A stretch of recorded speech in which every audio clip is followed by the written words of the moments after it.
जय भोजपुरी सब भोजपुरिया श्रोतागण लोग के जब भी ये वीडियो के माध्यम से हमनी के देख रहल बा सब कोई के प्रणाम कर रहल बा। हमनी के तिवारी ब्रदर्स यानी हम जीजे तिवारी जी, हम अंकित तिवारी आप लोग के प्रणाम कर रहल बानी। कैसन बानी जा आप लोग कमेंट में बताई जा। आप लोग के पता बा कि बीएफसी रिएक्शन अब नाम हो चुकल बा चैनल के, तिवारी ब्रदर्स नाम रहे पहले, लेकिन अब बीएफसी रिएक्शन हो गइल बा। आप लोग पता बा हमनी के भोजपुरी फैंस क्लब ग्रुप चलेला तो न्यूज जो चलत रहेला तेकरो के भी बीएफसी रिएक्शन आदमी कर दियल गेला। बाकी आप लोग पर्सनल नाम से तो जानते बन जा, हमरा के इंस्टाग्राम पे फॉलो करी जा, हमारा ऑफिशियल चैनल जीजी तिवारी जी के भी सब्सक्राइब करके जाने नहीं कि तनी मैया जी की कृपा से और आप लोग सपोर्ट करब जाता भाई आपके और आगे बढ़ सकता। कुछ गाना गा ले बनी तो गाना के लिंक भी नीचे डिस्क्रिप्शन में रहेला। हमारा बाकी ऑफिशियल चैनल जीजी तिवारी जी ऑफिशियल से गाना रिलीज होत रहेला, सब्सक्राइब करके सपोर्ट करब जा। बाकी शुरू कर जाओ। आज जोन गाने हमनी के रिएक्शन करत जा जो बहुत जबरदस्त बना, जबरदस्त थी ना, मार्केट में आग लगा दिले बा, हल्का मचा दिले बा और दर्शक ऑक्सीजन नहीं है। दर्शक बहुत खुश बाड़े काहे के बहुत ही एकदम यूनिक नया देखे के मिलल बा। बहुत दिन के बाद खेसारी लाल यादव जी के गाना जो गाना हम खुद बेकरार बने रिएक्शन करके आप लोग देखते बने हरकत से। तो गाना का नाम बा तू लड़की है ऑक्सीजन नहीं। बात सही बा, लड़की है वो ऑक्सीजन थोड़े हो। बाकी देखा जाओ खेसारी लाल जी का कहता रहे अंदर। और कुछ बात के जो लिरिक्स यादव राज जी लिखले बड़े कमाल के लिखे और सिंगर खेसारी लाल यादव जी और खुशबू तिवारी जी बाड़ी।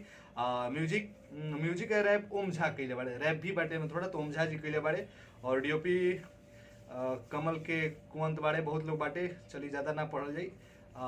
कोरियोग्राफर जोन बाड़े मनीष बाड़े और के बाद सब कुछ ठीक बा जे भी बाटे। बाकी आप लोग पढ़ लेंगे, बाकी हम खाली लिरिक्स और म्यूजिक पे ध्यान देवे नहीं जा।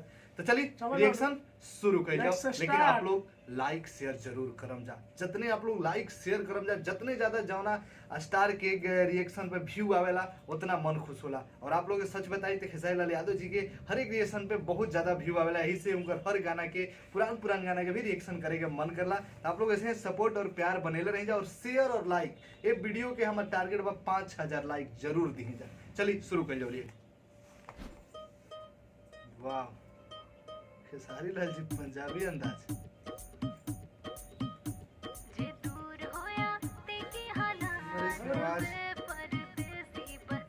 जब लोग देखने को मिल रहा है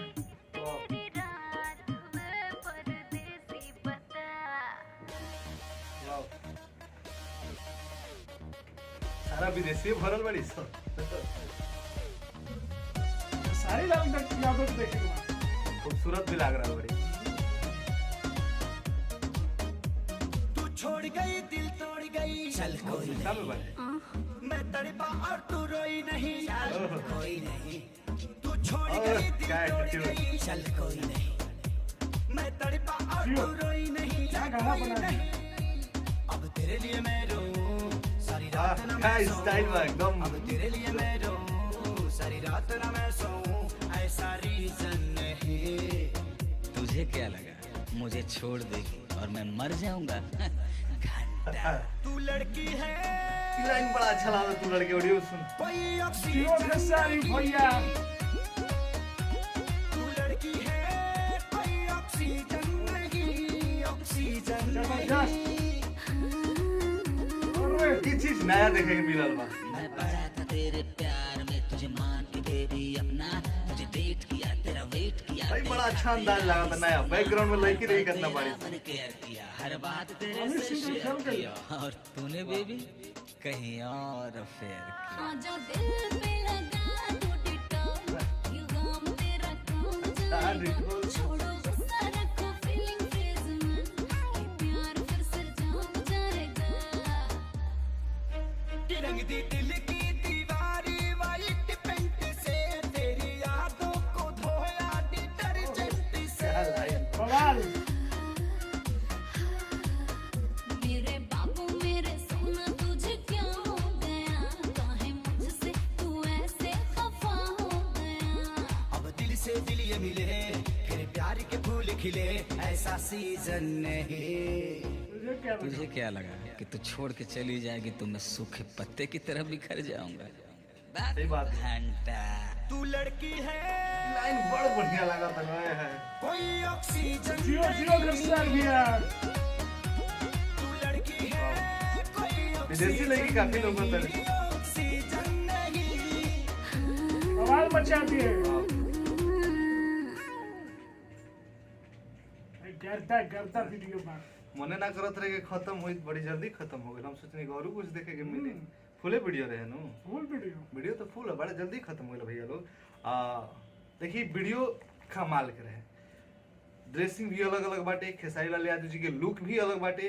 पिछले गाना में एगो बात भैर हम देखले रही, कुछ नयापन ना रहे, लेकिन इनमें बहुत कुछ नयापन वो देख रहे हैं। जो कि हरियाणा में ज्यादा लोग हुक्का कहल जाला शायद, पिए ला लोग, और खेसारी लाल यादव जी सच में लाग रहा रियल ही कर रहा बड़े, और जो उनके नाक और मुंह से धुआं निकाल रहा बड़े वो खास बाटे। फिर से अब तक तो भोजपुरी में बहुत सारे गाना देखेंगे जा, लेकिन जो खास सीन रहे जौन की जौन बैठल बड़े बैकग्राउंड में लड़की सब उनका, जहाँ पे वो रैपिंग वैपिंग कर रहा बड़े, तो बैकग्राउंड में जो लड़की बड़ी से उतना ज्यादा लड़की अब तक शायद कोनो गाना में नहीं हमारे तो नहीं याद पावत। क्या अगर ऐसा रही तो फिर वो नया चीज माइंड में बच, नया चीज जो होला माइंड में फटाक दिया जाला।